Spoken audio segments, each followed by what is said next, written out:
What if I told you that the biggest financial crash of your lifetime isn't something that might happen? It's something that's already being set up. Not tomorrow, not next year, but quietly right now. Most people won't see it coming, not because the signs aren't there, but because they're looking in the wrong direction. And here's the scary part. By the time the headlines scream crash, it will already be too late for the average person to react. In this video, I'm going to break down 3 warning signs that have appeared before every major economic collapse in modern history, and why this time could be even bigger. This isn't fear-mongering. This isn't speculation.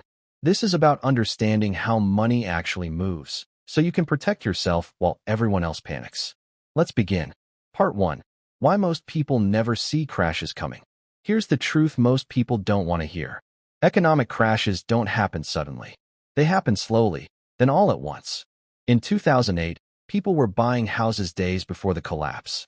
In 2000, investors were still pouring money into tech stocks weeks before the dot-com bubble burst. Why? Because crashes don't start with panic. They start with confidence. When people believe this time is different, that's usually when danger is closest. And right now, confidence is everywhere. Stock markets near all-time highs. Social media full of get-rich-quick success stories. People borrowing money like consequences don't exist. Which brings us to the first warning sign. Warning sign number 1. Explosive debt and easy money. Every major financial collapse in history has one thing in common. Too much debt.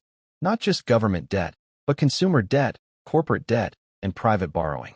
When money is cheap, people borrow more than they should. When interest rates stay low for too long, risk disappears from people's minds. They start thinking, I'll pay it off later. Prices always go up. I can refinance. But debt, it only hides until it explodes. Right now, global debt is at record levels. Governments are borrowing trillions. Companies are surviving on loans instead of profits. Consumers are using credit to maintain lifestyles they can't afford. Debt is like pressure building inside a pipe. The pipe looks fine until it suddenly bursts. And when interest rates rise or income drops, that pressure becomes unbearable, which leads directly to the second warning sign. Warning sign number 2. Artificial markets and fake stability. Markets today are not behaving naturally. They're being propped up. Central banks print money. Governments inject stimulus. Financial systems are constantly rescued. At first, this feels like stability. But in reality, it creates something far more dangerous. An artificial market. Think of it like holding a beach ball underwater. The longer you push it down, the more violent the explosion when you let go. When markets are protected from failure, risk doesn't disappear. It accumulates. Bad companies survive. Overvalued assets keep rising. Speculation replaces productivity. And people begin to believe that markets cannot fall. That belief is deadly. Because when support is removed, even slightly, the correction is brutal. History shows us this again and again. 1929, 2000, 2008. The warning signs were always ignored until the crash forced reality back into the system. And today, reality has been delayed longer than ever before. Which brings us to the most overlooked sign of all. Warning sign number 3, the wealth gap and social pressure. This is the sign most people never connect to financial crashes, but it's one of the most powerful. When wealth concentrates at the top, the system becomes unstable. Why?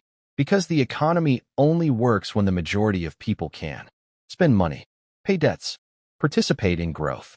But when wages stagnate and costs rise, people turn to borrowing. They don't upgrade their income. They upgrade their debt. And social media makes this worse. People compare lifestyles. They chase appearances. They spend money they don't have to look successful. This creates a fragile economy built on credit, confidence, consumption. And once confidence breaks, everything collapses together. That's why crashes don't just affect markets. They affect jobs, families, and entire generations. Why this crash could be different. Now here's the part most people won't tell you. This crash, when it happens, may not look like past crashes. It may not be a single dramatic event. Instead, it could come in waves. Inflation eroding savings. Asset prices falling slowly. Purchasing power shrinking quietly. Most people won't even realize what's happening. They'll just feel more stressed, more tired, more trapped. Because crashes don't just destroy money. They destroy options. And that's why preparation matters. What smart people do before a crash. Wealthy people don't wait for confirmation. They move before panic. They focus on reducing bad debt, building multiple income streams, holding assets that survive volatility. They don't chase hype.